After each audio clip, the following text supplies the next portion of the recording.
Magandang buhay, narito naman tayo sa Faith on Kapulisan, tinig ng salita, tinig ng pag-asa.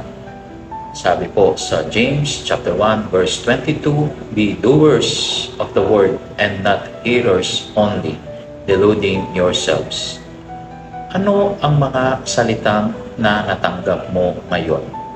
Para sa ating mga kapulisan, hindi lang ito basta utos o bilin, kundi paalala ng disiplina, tiwala at integridad. Paalala ng Diyos, hindi sapat na makinig lang sa kanyang salita, kundi tanggapin ito at isabuhay. Sa gitna ng ingay ng mundo, mahalaga kung paano natin tinatanggap at isinasabuhay ang kanyang salita upang maging gabay sa ating paglilingkod at pagtupad ng tungkulin.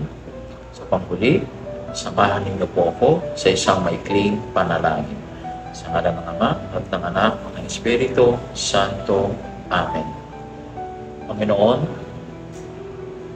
basbasan mo ang aming mga kapulisan. Naway ang iyong salita ang maging lakas at gabay nila sa bawat operasyon, sa bawat desisyon, at sa bawat paglilingkod.